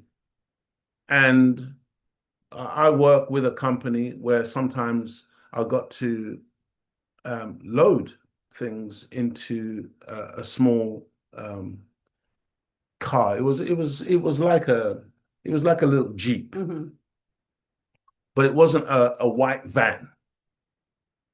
And I'm in a loading bay with this vehicle full because I'm working. This is and I'm stopped in a loading bay. It says loading bay, and it shows a man with a trolley. And then the traffic warden comes and puts a ticket. And then when I ask him, why have you put a ticket on this? He said, oh, it's not a van. But it doesn't say anything about vans. It's a loading bay. It's for people who are loading their vehicle. I mean, honestly, family, you know, I don't know about you, but I do hope you understand, you get it, because too many people, you know, it's not, oh my God, oh my, you know, I messed up. Why did I? It's not you. You are being ripped off. These are revenue collection strategies. You got congestion charge, which they keep expanding. At first, they said it was just a limited thing. That's right. Because there's a bit of congestion in a particular part of the city. Central London. Now it's been expanded out. I mean, you got ULEZ, ultra low emission zone. I mean, it's just, and you know, because again, people accept this and they talk about it like, oh yeah, you know, yeah, we're helping the environment. You're a damn fool. You've just been conned again. It's just all revenue collections, got nothing to do with, you know, my wife, she complains because near where we live, there's a factory, man. And I'm telling you, family, if you see the smoke that this chimney is emitting on a 24-hour basis, you think these people care anything about any environmental damage or contamination? It's a damnable lie. That's right. And when you think about it, how by paying the ULEZ, how is it helping? It's not helping the environment. It's just a joke. So you got the ULEZ charge, fuel. You got to be paying fuel, and fuel charges, man. It's so expensive. You remember the time when diesel was cheap? 30 something. No, remember when diesel was cheap, and you know, petrol was the thing that was expensive. Yes. And then they said, well, and then there was a time when they said, oh, get diesel cars because the diesel cars are better for the environment. Then so people switched and got diesel. And then they said to get rid of now they're saying get rid of the diesel. The diesel is worse now. I mean, honestly, and they just play the people. Yes. They just moved the goalpost. That's right. They Keir Starmer and his government came into power, you know, and they said, oh, we're not going to do this and we're not going to do that. They've gone back on so many of their manifesto pledges. It's a joke. It's a joke. The whole political system is a mockery, and the people are being played. Well, you got fuel, insurance. If somebody hits you on the road, there's an accident or something happens, it's not your fault, and you make a claim on your insurance because you paid insurance to make sure that something happens, you're covered. Your insurance, next time your insurance becomes due, it's going up. Yeah. It's going to go up because you made a claim. I mean, honestly, family. And that's if they even pay out, because they're going to try and find some excuse or some way not to pay you in the event that there's an accident, tax, MOT, charging now for the people with electric vehicles. Well, this was 99. They said now they are saying get electric cars. Yeah. And what did you discover recently? That the electric car charges are now more expensive. The insurance is now more expensive than petrol or diesel cars on electric cars. On and on. One new way after another designed to snatch money out of the motorist's pocket. Not to mention driving while black. I'm not even going to go into that one today, but I'm telling you, family, you know, just being a black man or a black woman in a nice car, oh, that you attract them like flies are attracted to, let me say honey and not other things that flies are attracted to. Extra. You know, like we're not allowed. I saw a video the other day and this white man was bitter. He was bitter that his black neighbor was driving past in a brand new Audi. Oh, God. How dare you? Because he's poor white trash and he can't accept that a black man is doing well in a neighborhood where he's down on his haunches like the cave dweller that he is. Honestly, beloved. Honestly. So anyway, family, we're going to start trying to wrap up because I just need to cool myself down. Dear family, according to what the British public is told, the total revenue from fixed penalty notices, that's what they call them, FPNS, is not a single centralized figure, as it is collected by various authorities, and revenue from speeding fines in the UK was reported to be 250 million in 2023. 250 million pounds in 2023 alone. While speeding fines go to the UK Treasury, local authorities generate their own income from FPNS. Other types of FPNS are handled differently depending on the issuing body, because there's all of these different entities that are issuing these things, criminal enterprises, with most revenue generally going to the government, e.g. the Treasury. You see this policeman with his gun pointing, he's standing on top of a bridge trying to catch people speeding below. Go ahead, sister. What was you saying about our people in the motherland? The visas, how much money this country makes? Oh, I can't remember the figures, but it's in the billions. There are people in the motherland, on the continent of Africa, they apply for a visa to go to America, they apply for visas to come to the UK, and they pay all this money and then they're denied and they don't get the money back. See? Just robbing the people. And the people, you know, are black people thinking, oh man, I'm going to America, and they think it's just a straightforward thing. They save up for months and sometimes years to get the money to be able to travel to Europe or travel to America or travel to Canada or travel to other parts of the world, and then they put in their application, pay the money, because that's what you have to do. You have to pay the money first, and then they get denied, and they never, ever get that money back. Family, we're going to just have a little musical interlude at this time, and then we'll just finish off, inshallah. He's the Asiatic black man, the maker, the owner, the cream of the planet Earth, God of the universe. Who is the original man?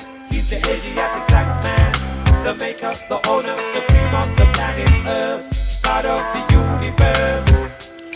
Who is the original man? He's the Asiatic black man, the maker, the owner, the cream of the planet Earth, God of the universe. Who is the original man? Boy. Family. That's a great song. Yeah, but you know that version, Yes, I've that's never not. really Yes. I thought it was the original version. Yes. Next week, inshallah, if Allah spares my life and I'm Play the here, original. we're gonna play the original one because that's not the actual original track. I just realized that a lot of the words, lyrics are the lyrics are different. missing from that.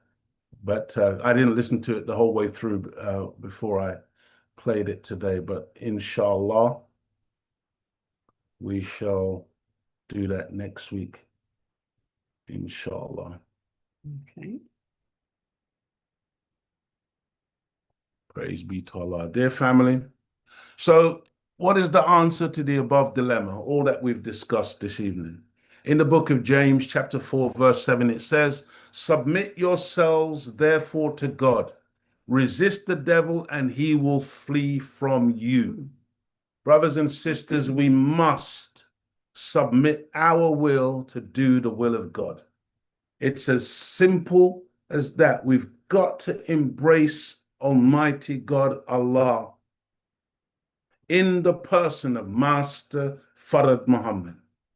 We've got to develop a relationship with God and fear Him and Him alone. In the Holy Quran, chapter 3, verse 175, it says, fear me, fear them not, but fear me and me alone. God talking.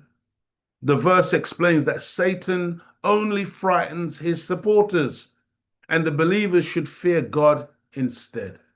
That's the answer, family.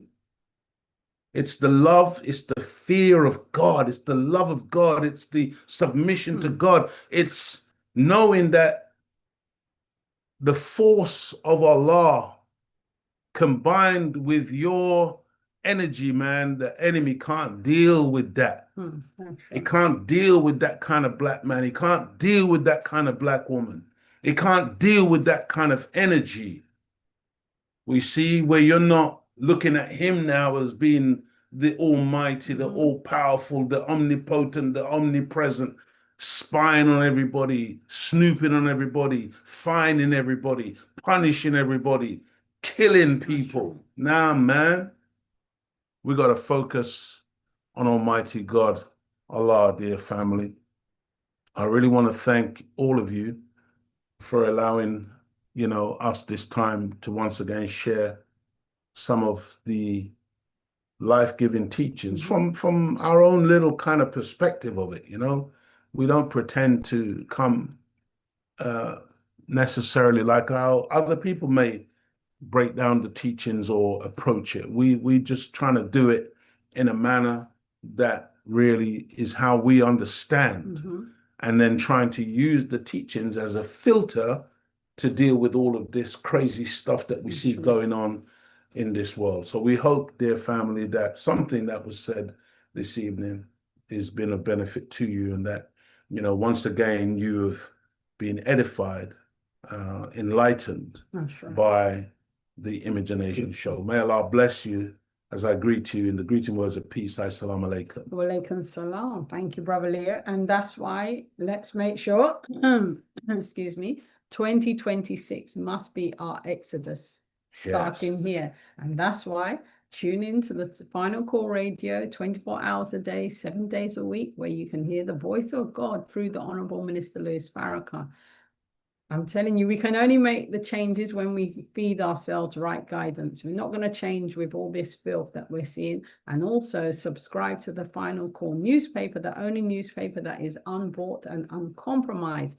Keep feeding. Let's keep feeding ourselves truth, right guidance, because it is, as you said, a distraction to take us away. Watching all these programs, our lives are passing by. Then we go back to work for Satan. Come back home, go to sleep, eat. Let's start building for our children, our children's children's children's children. Let's make that change. We can do it. It's all in the book, but we have to choose which role we're going to take. Are we going to be a believer, a disbeliever, or a hypocrite? I pray to Allah that we can be believers in Master Fard Muhammad. And don't forget, every Sunday, tune in to NOI.org.